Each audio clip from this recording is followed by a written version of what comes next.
Concentration, déception, réussite. C'est ce que l'on connaît des terrains de concours.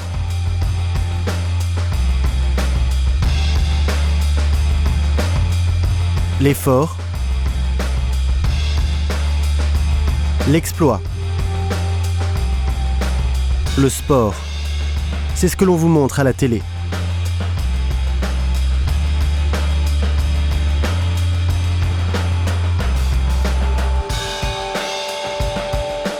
Mais cette magie n'opérerait pas sans un travail titanesque et une organisation où chaque détail compte.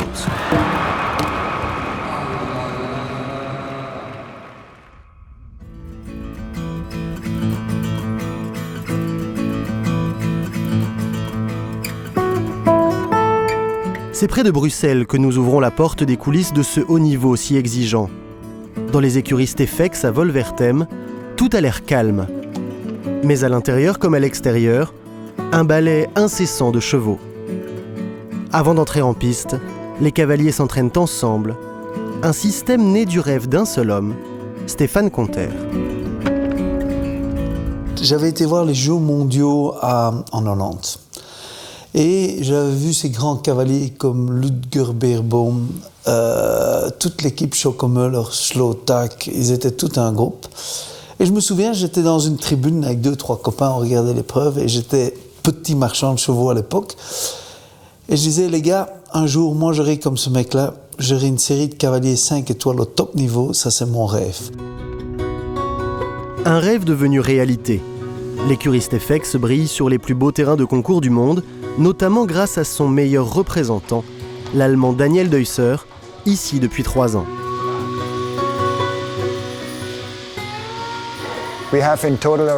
En tout, dans les écuries, on va dire que l'on a en permanence entre 80 et 90 chevaux au travail. Nous sommes 5 cavaliers de concours employés et il y a aussi les 2 filles de Stéphane qui montent en concours. Chaque cavalier a sa liste de chevaux. Pour le moment, j'en ai 11 dans mon piquet. Et pendant la semaine, du lundi au mercredi, on est tous ici, on monte et on s'entraîne toujours tous ensemble. Ensuite, quand arrivent les concours, nos chemins se séparent un peu plus. Souvent, nous allons sur des événements différents. Et les cavaliers maison restent alors aux écuries avec les chevaux qui ne vont pas au concours. Chaque cavalier gère son piquet de chevaux et fait son programme comme il l'entend. Mais l'échange entre professionnels est la clé de la réussite.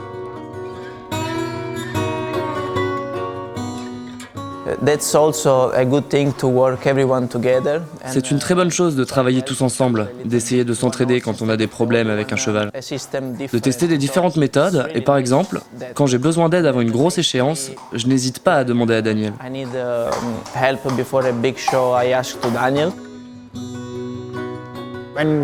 Lorsque l'on saute, on monte tous ensemble. C'est important que l'on se regarde pour voir comment les chevaux travaillent. Mais quand moi je travaille sur le plat, je pense surtout à mon cheval. Je suis concentré sur ce que je fais. Mais bien sûr, si quelqu'un me demande de l'aide, je ferai ce que je peux pour l'aider. Rien qu'en regardant des gens comme ça au quotidien, travailler, monter à cheval, que ça soit sur le plat, que ça soit sauter, que ça soit des exercices, que ça soit tout, on apprend énormément. Ici, pas de rivalité d'un cavalier à l'autre. L'objectif est de construire le meilleur couple possible, d'avoir les résultats attendus et de préparer les jeunes chevaux à une belle carrière.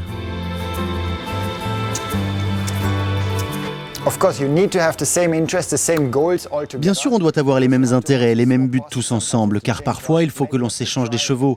Un cheval peut sauter un peu mieux avec un autre cavalier et il aura peut-être plus de résultats. Donc dans un sens, il faut être motivé pour avoir ses propres résultats, mais de l'autre côté, il faut voir tout un ensemble, voir l'équipe.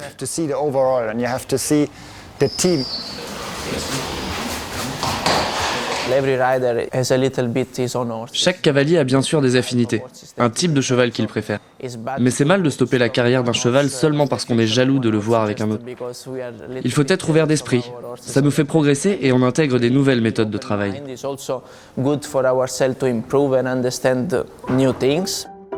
L'écurie Stefex, c'est un travail d'équipe. Des hommes et des femmes aux origines et aux histoires différentes. Ici, les qualités humaines sont aussi importantes que les qualités techniques. Et le patron a bien compris qu'il ne fallait pas changer la personnalité de ses pilotes. Avant, quand on était plus petit marchand de chevaux et que moi et la personne qui travaillait pour moi à l'époque, on se mettait au milieu de la piste et qu'on voulait les changer tout à fait, ben on les cassait. Je vais dire un simple exemple, c'est se foutre de ma propre tête, mais et des autres personnes qui travaillaient pour moi à l'époque, on avait Joe Clee qui travaillait chez nous. Et on essayait d'inculquer notre système de monte. Mais le pauvre garçon l'a cassé tout à fait. Hein. Et quand on regarde avec du recul maintenant, c'est un top cavalier. Donc il ne faut surtout pas changer la personnalité de quelqu'un et son système et tout le bazar. Daniel, si vous vous mettez à parler avec lui, il parle vraiment. Hein. Il y a de la chaleur humaine dans ce qu'il dit et tout le bazar. C'est pas l'homme froid et dur. Hein. Et Lorenzo, le type est totalement réfléchi. Il est structuré, organisé, quelque chose d'incroyable. Mais par exemple, Daniel analyse beaucoup tout ce qu'il ressent, alors que si on prend l'exemple de Lorenzo, il fonctionne beaucoup plus au feeling. Donc ça, s'il nous parle d'un problème d'un cheval, ils vont l'exprimer tout à fait différemment. Chez Stefex, chacun a un rôle bien défini pour le bien-être des chevaux. Pour ces sportifs qui réalisent des efforts intenses, un vétérinaire assure une permanence quotidienne et toujours en contact avec les cavaliers. Ça peut les soulager d'une certaine façon parce que ça leur enlève une partie du travail. Donc je suis là tout le temps, je peux suivre. C'est un cheval qui n'est pas bien, ils n'ont pas à s'en préoccuper tout le temps. Donc je m'en occupe. On travaille aussi en collaboration avec plusieurs vétérinaires extérieurs. Donc chacun a ses affinités. Pour les concours internationaux, ils doivent être vaccinés contre la grippe. C'est le minimum. Donc ils sont vaccinés tous les 6 mois avec une primo-vaccination correcte et un premier booster correct. Et ils ne peuvent pas être vaccinés dans les 7 jours précédant le concours. Donc ça paraît être un détail, mais quand ils sortent en concours presque toutes les semaines, il faut aussi y réfléchir et avoir un programme de concours avec les cavaliers pour même trouver le bon moment pour la vaccination. Mais les écuries comme Stefex sont rares. La plupart des cavaliers ne peuvent pas se concentrer uniquement sur leur équitation, mais doivent gérer leur écurie.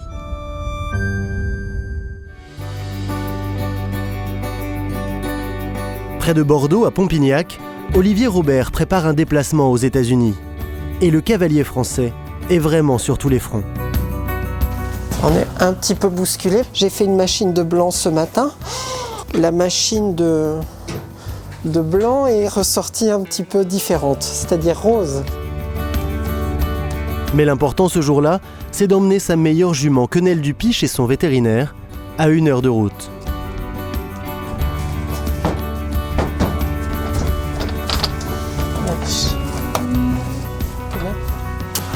C'est pour voir l'après-Bordeaux, si rien ne s'est produit. J'en profite là, c'est vrai que ça aurait été mieux de le faire 48 heures avant le départ. Ça va être refait, mais cette fois-ci, c'est lui qui viendra à la maison. Mais pour être sûr qu'il n'y ait aucun problème, et évidemment, il va s'occuper des prises de sang, tout ce qui est réglementaire à moins 15 jours avant le départ. T'as eu beaucoup de vent ce matin ou pas plus que ça? Beaucoup. On est quand même obligé de voir les chevaux tous les mois, maximum tous les mois et demi, de façon à rien laisser passer et à pas laisser s'installer des lésions qui, si elles perduraient, pourraient devenir irréversibles ou plus difficiles à gérer que si elles sont dépistées tôt. Pour un tel déplacement, la jument doit être en parfaite santé. Une visite complète est organisée, avec pour commencer, un examen clinique.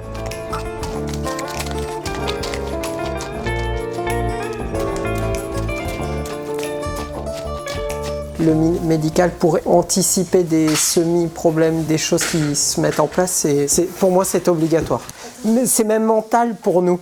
Au lendemain du concours où elle vient de sauter 4 gros parcours, elle est juste quasi parfaite. Là-bas, c'est des pistes plus fermes. Oh, ouais. Ils le disent tous, mais ça n'empêche que Cortés, il saute tout, ou Ixted, il a sauté toujours tous ces hivers-là. Et pour entrer sur le territoire américain, des examens spécifiques doivent être faits. Comme elle part aux États-Unis, on doit tester un certain type de maladie, une certaine quantité de maladies. C'est obligatoire pour entrer aux États-Unis. On va tester la pyroplasmose, la peste équine. Dans le cas des États-Unis, on a un délai maximum de 15 jours, 15 à 20 jours, pour que les tests soient validés négatifs. Voilà. Si on faisait des tests qui avaient 24 jours, par exemple, ils seraient non valides et la jument ne pourrait pas être transportée là-bas. L'an dernier, la jument avait eu des boutons sur le corps. Son cavalier cherche donc à lui éviter cette contrariété cette année. On peut prémunir ou mettre sous antibio quelque chose à l'arrivée ou c'est pas du tout quelque chose que... Il y a 2 choses qu'on peut faire. Il y a un shampoing qui marche bien, que je vais te commander, j'en ai pas là. Il y a autre chose qu'on fait beaucoup, et justement dans les chevaux de course, c'est les œufs de caille. Et les œufs de caille, ça stimule l'immunité, ça renforce l'immunité. Ah, très bon. Donc c'est pas dopant. Okay. Et sur des trucs cutanés comme ça marche vraiment super. Il y a le zoo à côté. Quenelle Dupy reverra son vétérinaire quelques jours avant le départ, mais à 2 semaines du vol pour Wellington, tous les feux sont au vert. Pendant ce temps-là, chez Stefex en Belgique, on prépare aussi le voyage de Lorenzo De Luca pour la Floride. Mais le cavalier ne doit se soucier que de l'entraînement de ses chevaux. Ça fait déjà 1 mois qu'on prévoit la quarantaine des juments, qu'on leur fait leur prise de sang pour être sûr qu'elles n'ont pas la pyrosphasplose et qu'elles peuvent aller là-bas. Les hongres et les entiers, c'est pas un problème. Il faut réserver les box, il faut réserver les vols d'avion, tout ça c'est le travail d'Hélène. Ça entreprend énormément de logistique, être sûr qu'on a les box à certains endroits. À Palm Beach, le sol dans les box, c'est beaucoup de sable, un peu granuleux, du coup on veut que les chevaux ils ont des tapis caoutchouc pour qu'ils ne se fassent pas mal ou qu'ils ne soient pas blessés en revenant de la tournée. La quarantaine, vu que c'est des chevaux qui vont faire 5 semaines de concours, on essaie d'avoir des écuries qui accueillent les chevaux dans une quarantaine près du concours, qu'on n'ait pas à aller les monter trop loin, qu'on puisse les monter sur place et après ça qu'ils puissent directement participer aux épreuves.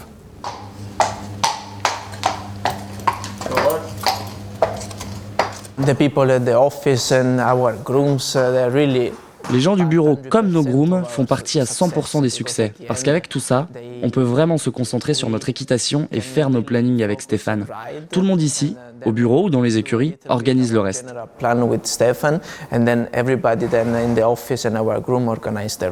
To be honest, my character is a little bit.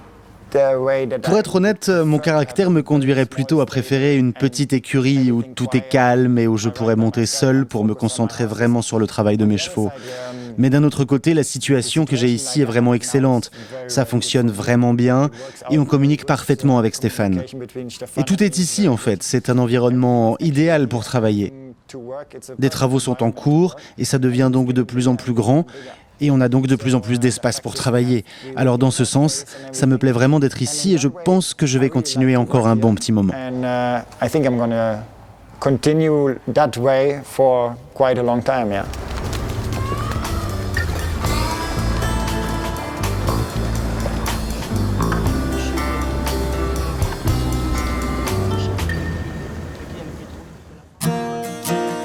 Dans les écuries plus petites, il faut aussi une équipe autour du cavalier pour qu'il puisse se déplacer en compétition. À Pompignac, Olivier Robert part bientôt pour 3 semaines. Il faut anticiper le travail des chevaux qui restent aux écuries. Demande-lui un tout petit peu plus de pli intérieur et de rester connecté un petit peu plus sur ta reine intérieure, Alice. Alice, elle est venue s'installer à la maison pour 1 an, 2 ans et... c'est vraiment remarquable, elle s'occupe, elle est jeune dans l'âge, mais elle met les chevaux vraiment hyper dans le confort pour moi monter derrière. Ce sera pas mal ça, Alice, dis donc. Hein? Excellent, hein? Excellent. Pendant que je vais être partie, garde-toi bien le même lot toujours. Je crois que c'est assez important que les chevaux ils prennent une certaine identité avec quelqu'un. Voilà. Très très bien, super bien, extra. Heureusement que j'ai ces personnes-là autour de moi, sinon les résultats, aucune chance. Et les chevaux continuent à être performants, donc globalement c'est que le système fonctionne bien comme ça.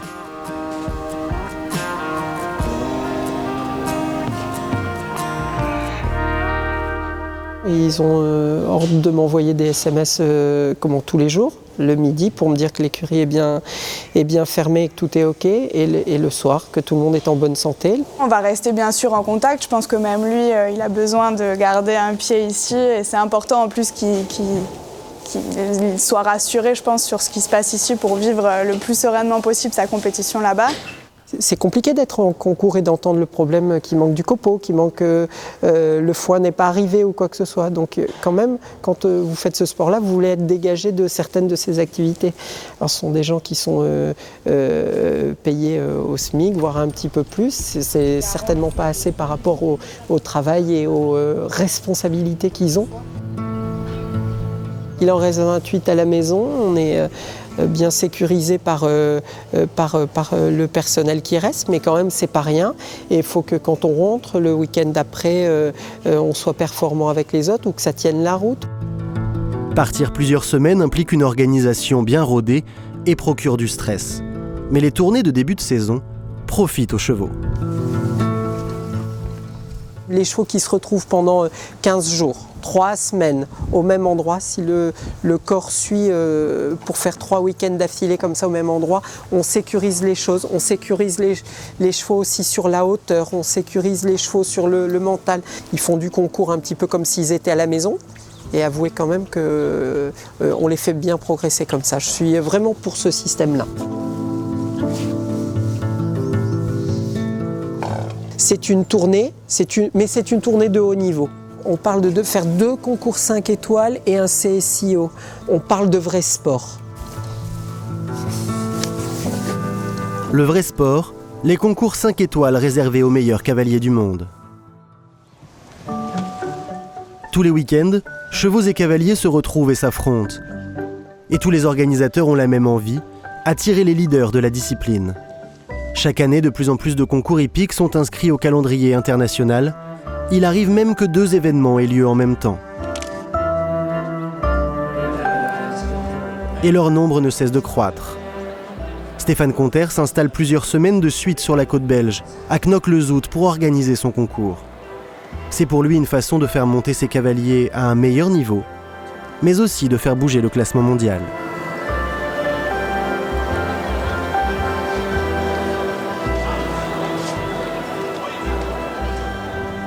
Moi, mon idée est que je trouve, donc c'est tellement difficile de rentrer dans des concours 5 étoiles aujourd'hui. Il faut être dans le top 30. Donc, c'est un grand problème. J'ai mes cavaliers, ok, heureusement, j'ai Daniel qui est devant, mais bon, tout peut tourner un jour. Il y a Lorenzo qui n'est pas encore dans le top 30, donc c'est très difficile de trouver des sélections. Puis, il y a mes 2 Suédoises et il y a mes filles qui viennent. Un très beau plateau pour un week-end chargé en compétition. Si vous êtes cavalier numéro 98e mondial, expliquez-moi, comment est-ce que vous allez avoir votre chance de grimper dans le ranking? C'est impossible parce que vous n'arrivez déjà pas à faire les mêmes concours que ces 30 gars-là puissent faire tous les week-ends. Donc, moi, j'ai été trouver la FEI, j'ai dit voilà, moi je voudrais faire un tour entre 6 et 8 5 étoiles, des beaux 5 étoiles, totalement différent du global. Ça ne doit pas du tout être la même chose. Nos concours, nos styles de concours, pour ouvrir cette participation au moins aux 100 meilleurs cavaliers mondiaux. Avec peu d'expérience, Stéphane Conter et son équipe rencontrent déjà un certain succès. Ils ont su gagner la confiance des plus grands noms du saut d'obstacle. On a fait notre premier concours Stefex, on s'est vraiment bien amusé. Et on a eu un bon succès, puis on s'est lancé dans les 5 étoiles. On a adoré, toute l'équipe. On croit toujours qu'on n'est pas prêt, on croit toujours qu'on aura oublié quelque chose, et est-ce que ça va être prêt? C'est une angoisse totale, 4-5 jours avant le concours, c'est vraiment un stress. Bon, je crois qu'on a l'habitude du stress, et c'est notre adrénaline, donc on l'utilise bien. Un concours bien organisé, c'est un concours bien préparé. Le saut d'obstacle est la discipline la plus pratiquée, celle où il y a le plus d'argent pour organiser, le plus de dotations, le plus de médias, et donc le plus de sponsors.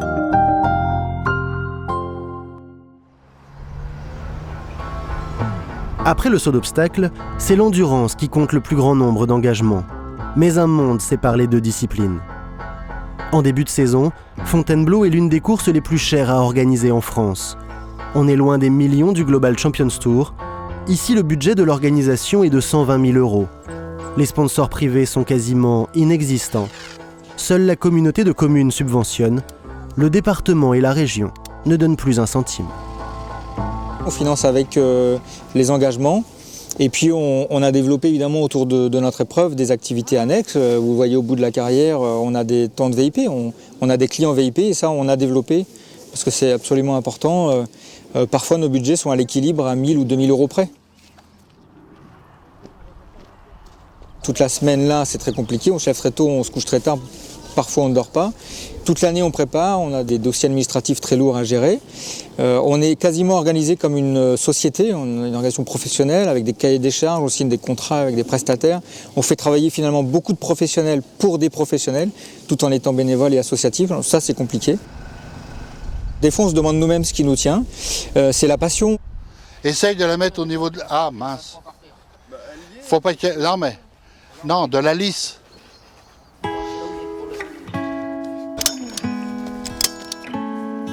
Comme les chevaux d'endurance, les organisateurs fournissent de gros efforts. Ici, ils sont tous bénévoles. Donc là, on a une équipe qui va faire les éléments de communication, les flammes, les choses comme ça, les banderoles. Et on a une autre équipe qui va panoter les parkings d'assistance. Hop, les numéros. Prends la caisse, toi, comme ça tu nous suis. Jean-Pierre, les autres banderoles, elles sont dans la voiture. 113, 114, 315. On panote le parking assistance pour qu'un cavalier dans la course soit accompagné par un véhicule d'assistance et il soit au plus proche du grooming. Donc on trace des parkings sur ces dalles-là et on contrôlera pendant les jours de course et puis on aura une seule voiture par cheval. Et donc ils ont leur petite place numérotée, comme ça normalement ils sont sûrs de retrouver leur emplacement. Et un total de 95. 2 jours plus tôt, un concours complet international était organisé au même endroit. Le Grand Parquet change de décor très souvent. Et les 7 personnes qui travaillent sur le site sont aussi garants de la bonne tenue d'une compétition.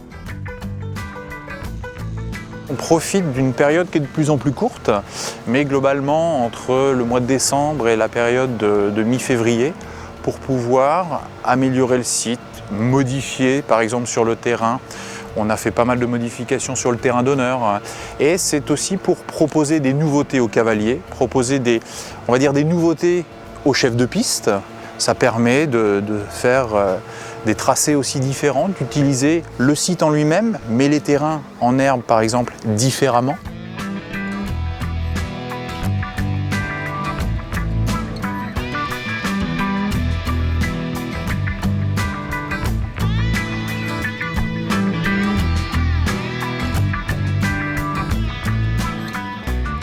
L'objectif surtout, c'est de travailler en relation et que le Grand Parquet ne soit pas vu comme un loueur d'espace uniquement. C'est qu'on puisse amener des conseils. On prend l'exemple de l'endurance. On a travaillé avec eux depuis 3 ans pour une nouvelle implantation du village, une nouvelle implantation aussi de leur zone d'arrivée, une nouvelle réflexion sur des organisations, on va dire, durant les 3 jours. Donc ils ont évolué, on a évolué avec eux, mais il y a eu un échange de conseils. Nous sommes mardi. La première course, la 160 km, s'élance vendredi matin. Presque tout reste à faire sur le site, mais aussi sur les parcours que les cavaliers vont emprunter. On charge les piquets pour mettre les balises.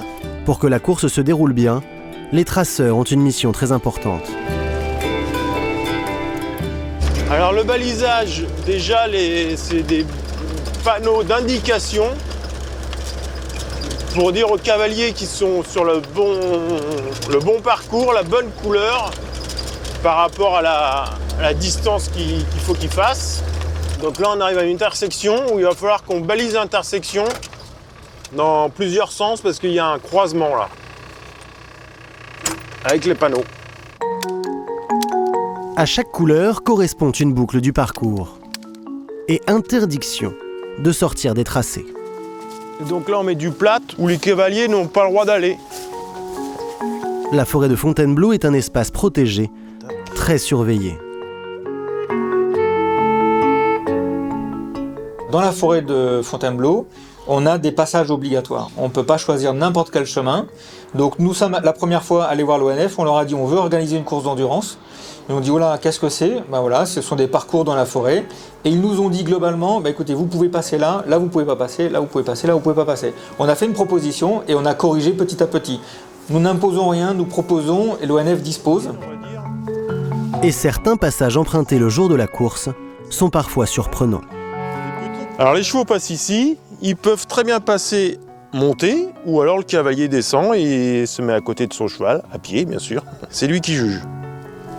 Ce fameux passage dans les rochers, c'est l'ONF qui nous a demandé de le prendre, parce que c'est un passage qu'eux ont tracé pour les randonnées, et les chemins qui évitaient ce passage-là, soit plus à l'ouest, soit plus à l'est, n'étaient pas recommandés par l'ONF. Donc on n'avait pas le choix, il n'y avait que ce seul passage de possible.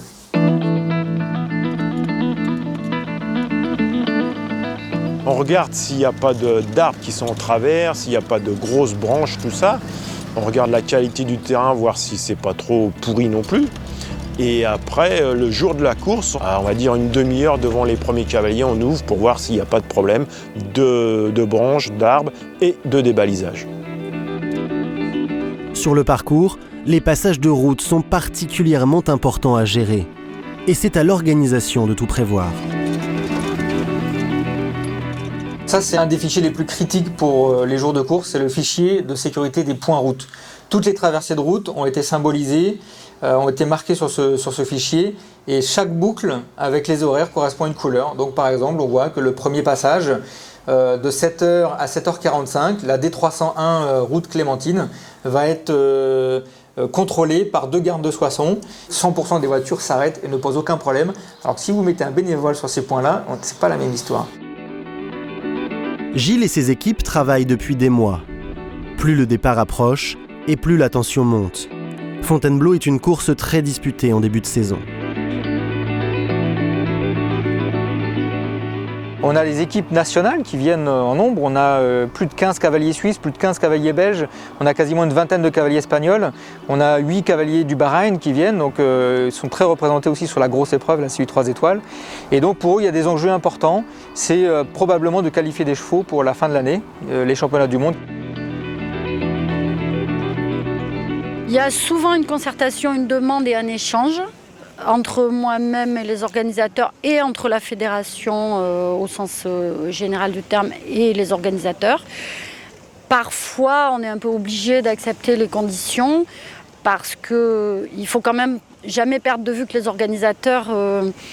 on doit remercier les organisateurs d'organiser parce que c'est quand même pour moi un sacerdoce, je pense, d'organiser quelque chose et qu'ils ont parfois des contraintes qui nous échappent quand on n'est pas dans l'organisation. Donc ça ne correspond pas toujours à ce qu'on veut, mais en général c'est toujours de la bonne volonté de leur part et jamais de la mauvaise volonté. Donc vous serez bien entendu chronométré par ATA. Jeudi, veille de la course, les 360 chevaux sont arrivés sur place et c'est sous la pluie que les concurrents des 21 nations présentes doivent passer la visite vétérinaire.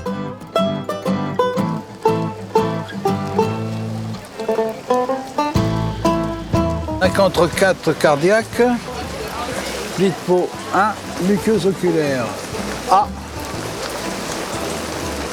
capillary refill 1. Je vais d'abord regarder le rythme cardiaque, qui doit être inférieur à 64. Et au repos, on est entre 30, 35 et 45. Et lors de l'épreuve demain, à chaque contrôle, il doit être en dessous de 64. Ensuite, je fais un pli de peau à l'épaule du cheval, de manière à avoir le temps de seconde. La peau va revenir à son état normal. Ensuite, la muqueuse oculaire qui doit être rose pâle. Ensuite, le temps de remplissage capillaire, de manière à avoir l'état d'hydratation du cheval. Pour l'instant, avec ce temps-là, il n'y a pas de problème, mais demain, ça peut changer.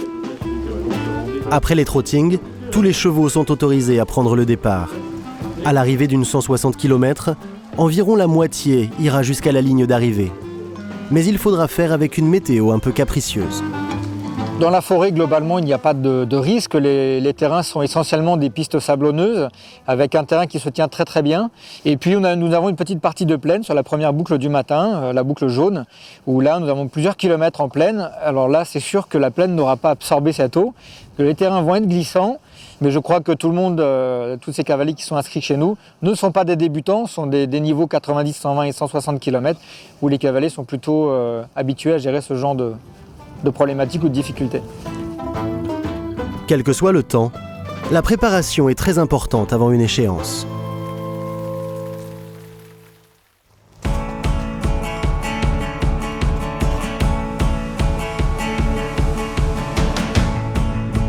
Dans le sud-ouest, les séances de travail de Quenelle Dupi sont un peu perturbées à moins de 2 semaines de son départ pour la tournée de Floride.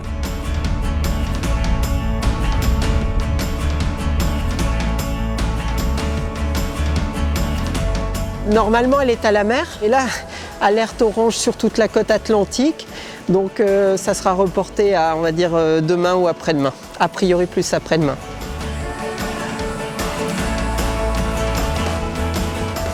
Elle aura une séance de saut juste avant de repartir parce que ça nous laisse un petit peu de délai sur une piste extérieure. Là, il ne faut pas oublier qu'on sort de tous les indoors.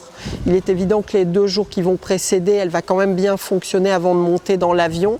Mais on va réduire un tout petit peu l'alimentation parce qu'elle va être, avec Kylan, la jument de Nicolas, elle va être enfermée dans la quarantaine à l'aéroport de Miami pendant quasiment 50 et quelques heures. Tu m'entends, Nicolas? Et à partir de là, on pourra caler où est-ce qu'on se retrouve. Au téléphone, Nicolas Dezeuse, un autre Français qui part aux États-Unis. On sera le lundi en fin de journée là-bas, ça serait, à mon avis, ça serait parfait. Ok? Les 2 cavaliers se donnent rendez-vous pour que leurs juments aillent ensemble à l'aéroport d'Amsterdam.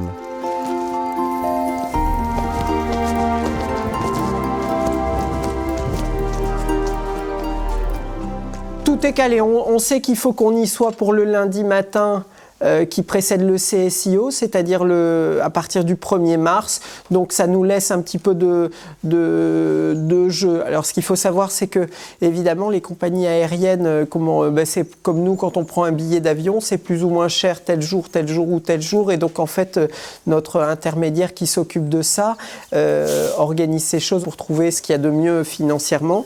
Un billet d'avion aller-retour comme ça pour un cheval, ça coûte entre 15 000 et 17 000 euros l'aller-retour. Avec la quarantaine, les juments doivent rester pendant 2 jours, un petit peu plus de 48 heures en quarantaine à l'aéroport de Miami.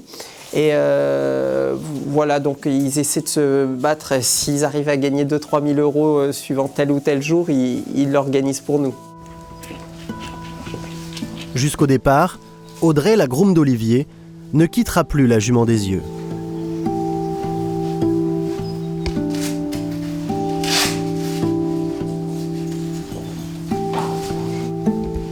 Elle va être sous bande en permanence toutes les nuits pour être sûre qu'elle se fasse pas mal, bien surveiller qu'il n'y ait rien, quoi. Enfin, qu'il n'y ait pas un hématome, le jument qui se roule, qui se tape sans le faire exprès, un petit hématome, c'est vite arrivé.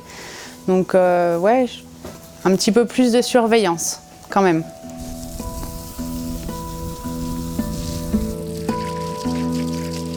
Encore quelques jours d'attente pour Audrey, qui fera son premier voyage en avion cargo.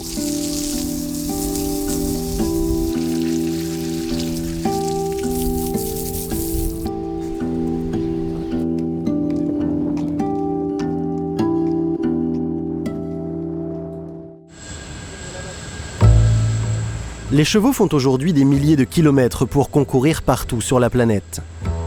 Pour aller sur le continent américain, dans les pays du Golfe ou en Asie, l'avion est donc obligatoire. Les aéroports sont devenus une habitude pour certains grooms. À Liège, un vol pour Hong Kong est prévu à 19h avec à son bord 64 chevaux. Ces voyages demandent beaucoup de préparation et dès 9h du matin, les premiers passagers arrivent. Parmi eux, 2 chevaux de l'écurie Steffex et donc Sean, le groom de Daniel Deusser. Stefex n'est qu'à 1h30 de route, environ 100 km, alors on a préféré les laisser dans leur environnement habituel. Et c'était plus facile pour moi, je les ai longés à la maison, parce qu'ici on ne peut pas faire grand-chose. Donc je leur ai dégourdi les jambes, car c'est un long vol. Et ils ont eu des réhydratants par notre vétérinaire aux écuries, car c'est très important que les chevaux soient bien hydratés. Au sol, plusieurs agents accueillent les passagers et s'assurent que tout est en règle.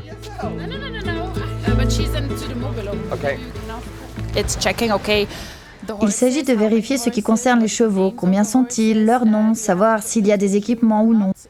Et est-ce qu'il y a un groom qui va voler parmi l'équipe? Si c'est le cas, je dois leur donner un badge et eux doivent me donner leur passeport, mais aussi les passeports de leurs chevaux.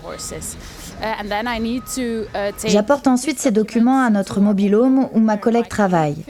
Et cette collègue vérifie que l'on a bien les bons papiers et si les tests sanguins sont bons. Tout ça en fait. Si les papiers ne sont pas bien faits, on doit tout de suite voir si on peut les corriger. Sinon, le cheval ne pourra pas partir. Et comme dans n'importe quel aéroport, on ne plaisante pas avec la sécurité. Tout le cargo doit être, ça passe au maître-chien, donc détection d'explosifs. Pour les chevaux, vous imaginez bien, ce n'est pas les maîtres-chiens, mais alors il y a des personnes de la sécurité de l'aéroport qui font ce qu'on appelle un check visuel. Donc ils vérifient tout ce qui rentre dans les cages avant le vol. Ils vérifient que tout a été sécurisé, que ce soit par le maître-chien ou par le visual check. Et toutes les personnes qui sont ici sur le site sont escortées par des sociétés d'escorte. Les normes aéroportuaires sont prioritaires, mais il faut aussi satisfaire les besoins des clients, et donc des chevaux. Des fois, on a des demandes particulières pour éviter qu'ils glissent au sol, par exemple. Donc, on met ce qu'on appelle des softboards. Donc, c'est des cartons un petit peu souples pour que le cheval marche dessus et ne glisse pas. Parce qu'un cheval qui se blesse, alors à ce moment-là, il ne peut pas prendre l'avion et ne peut pas être à la compétition. La piste a été agrandie il y a de ça quelques années, donc elle peut prendre vraiment tous les types d'avions à charge maximale pour toutes les destinations. Donc ici c'est un long vol, donc il prend beaucoup de fuel, donc il doit vraiment avoir la piste la plus longue possible. Il y a 98 tonnes de marchandises plus le poids de l'avion, donc c'est un avion qui décolle passer les 300 tonnes. Et c'est vrai qu'un décollage pour les chevaux, la pente doit être moins inclinée qu'un cargo normal.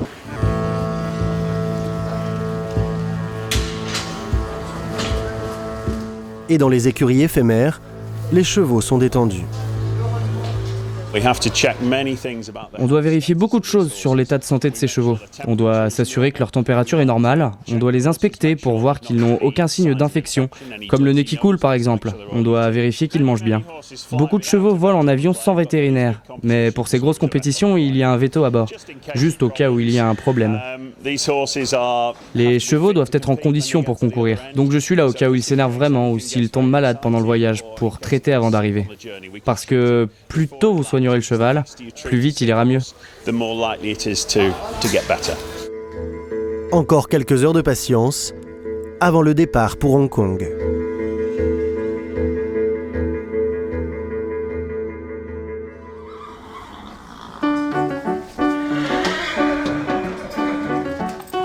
Sur le grand parquet de Fontainebleau, le départ est imminent pour les cavaliers et les chevaux de la 160 km.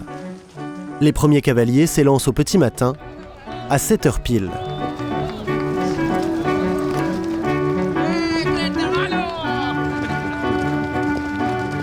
C'est une longue journée qui commence pour tout le monde.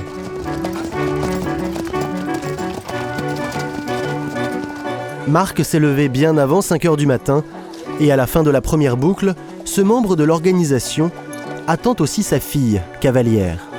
Le but du jeu, c'est d'associer les deux, ce qui n'est pas toujours forcément évident. Donc, en premier, c'est déjà la course, l'organisation de la course. Et puis après, on essaye de se faire plaisir en même temps, donc d'engager des chevaux et de se faire plaisir en même temps. Ça passe quand même en second plan pour le moment. Voilà.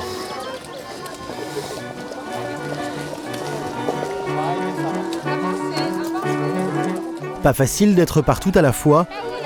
À gauche. Marc est sollicité par sa fille.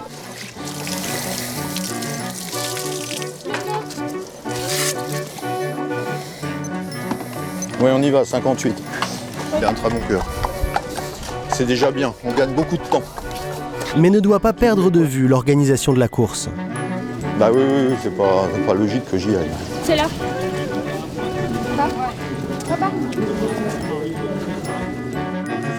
Il y a quand même un avantage à être parmi les concurrents.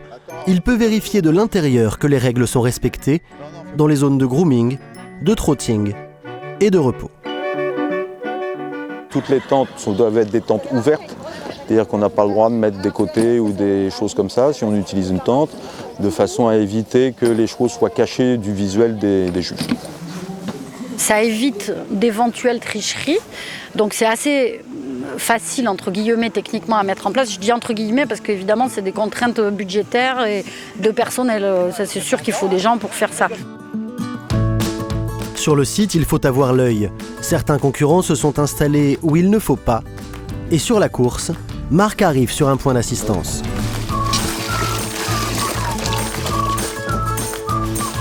Ça permet de voir les problèmes qu'on peut avoir sur les points d'assistance. Le fait d'être dans la course en même temps, c'est le côté pratique et le côté intéressant aussi. Donc si je vois des choses qui ne me vont pas, comme en règle générale à ce niveau-là, dans l'association, on est à peu près les seuls à courir. Du coup, c'est un peu moi qui me fait le rapporteur des problèmes qu'il peut y avoir ou des choses qui vont bien aussi. Organiser, c'est aussi faire confiance aux compétiteurs. L'image de l'endurance est encore trop dégradée par certains au niveau international, mais les mentalités évoluent. Ça va avec Vincent ? Oui, ça va. En vitesse, c'est bon pour toi ? Ici, on est intransigeant face au mauvais comportement. Nous prônons une endurance belle et bien valorisée en termes d'image. Donc ça veut dire quoi ? C'est le respect des chevaux. Donc nos officiels sont là aussi pour veiller à ça. Donc les vétérinaires sont très vigilants. On a une règle interne qui dit que si un jour on a un cavalier qui blesse un cheval assez gravement de par son comportement, son pays ne sera plus invité. Ce genre de course correspond complètement aux attentes et du sport et du label international avec tous les à côté qui sont appropriés pour ce label international.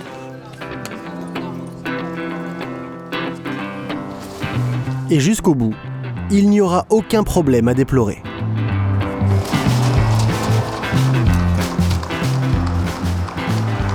On n'a pas une minute de répit. Alors même si on peut avoir l'impression de temps en temps qu'on est un peu posé comme ça, mais on réfléchit toujours à ce qui se passe.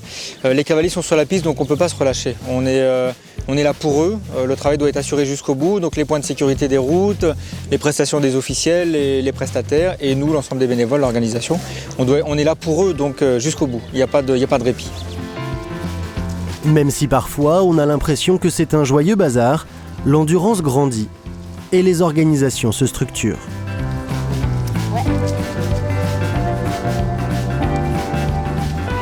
Il y a quelques années, une dizaine d'années en arrière, c'était un petit peu bazar, on va dire. Mais là, plus ça va, plus les courses montent en gamme, plus il y a des intérêts, plus il y a de monde. Le fait est qu'effectivement, ça devient de plus en plus discipliné obligatoirement. Bon, c'est un peu fliqué aussi, il faut bien dire ce qui est, mais c'est le but du jeu aussi, c'est pour que la discipline reste derrière. Aucune organisation n'est possible sans une équipe motivée. Quand les gens partent, on a toujours un petit merci, un petit c'était super, voilà. Et ça, je le partage avec l'équipe et les bénévoles.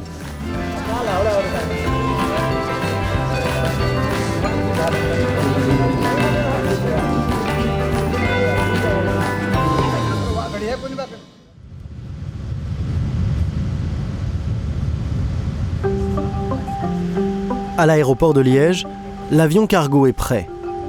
L'embarquement des 64 chevaux qui partent à Hong Kong va pouvoir débuter. C'est l'heure d'un dernier briefing avec les grooms présents. Le dernier, le stall avant le dernier. D'accord, parfait. L'avant-dernier. L'avant-dernier. L'avant-dernier, tout simplement. L'ordre d'embarquement doit être respecté. Ici, chacun est à son poste. Mon boulot, c'est de les faire embarquer dans les boîtes et je dois bien regarder comment les chevaux embarquent parce que je vais aussi faire le vol retour de Hong Kong à Liège. De cette façon, je connais bien tous les chevaux, ceux qui embarquent difficilement, ceux qui doivent monter en arrière. Les étalons montent à l'avant et ensuite les juments et les hongres à l'arrière. Car on ne peut pas mélanger et mettre les juments devant pour que les étalons aient envie d'aller les voir. Elles doivent donc aller à l'arrière. Donc les messieurs d'abord.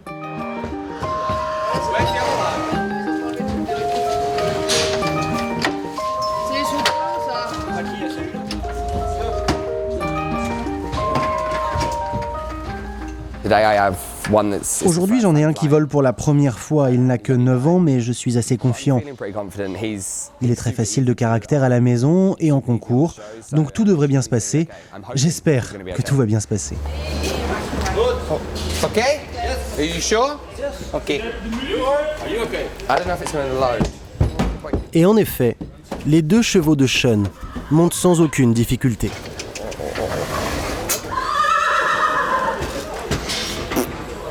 Oh God.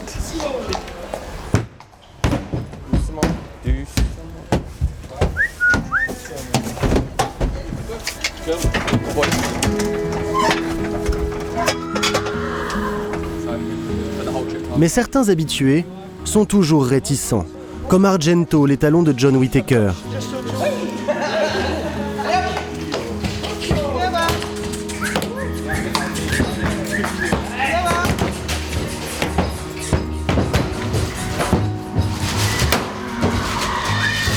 Heureusement, l'embarquement est calibré sur 5 heures. On accepte alors ces petites contrariétés. C'est très sombre l'intérieur d'une boîte et quand ils arrivent à entrer, ils ne voient pas le fond et c'est vraiment très étroit. Donc ils ont peur de se cogner, ils ont peur de se faire mal, ils ont peur de se cogner la tête et ils ne savent pas où ils vont. Et du coup, ils ne comprennent pas donc ils ne vont pas. En cas d'accident, si le cheval tombe, il ne peut pas tomber sur le côté et ne plus pouvoir se relever. Il tombe forcément à plat donc il peut forcément se relever. C'est pour ça que c'est aussi étroit. Et après, il y a aussi un problème de place dans l'avion, effectivement, il ne faut pas leur mettre des grands box dans un avion. Puis en plus, ils sont mis sur des conteneurs qui sont ensuite transportés sur des chariots, donc ça fait beaucoup de bruit. Une fois dans la boîte, on est loin de la première classe, même si eau et foin sont à volonté. Les grooms veillent à ne rien oublier, et seuls 7 d'entre eux vont pouvoir voler avec les chevaux.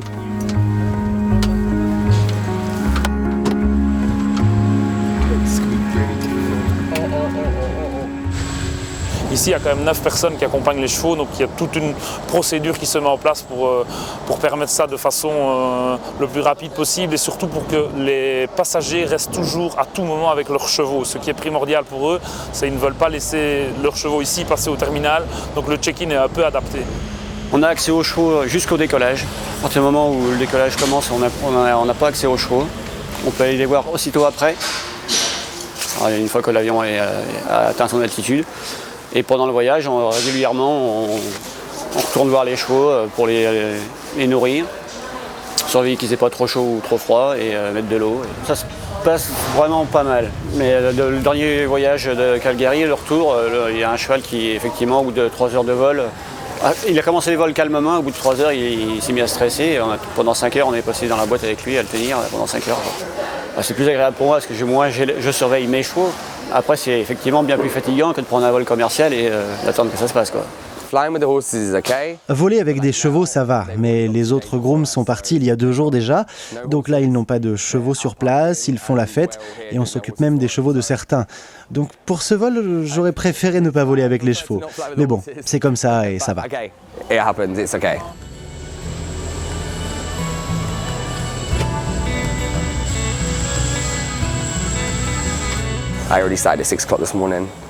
Je me suis levé à 6 heures ce matin et je vais retrouver un lit probablement à minuit demain.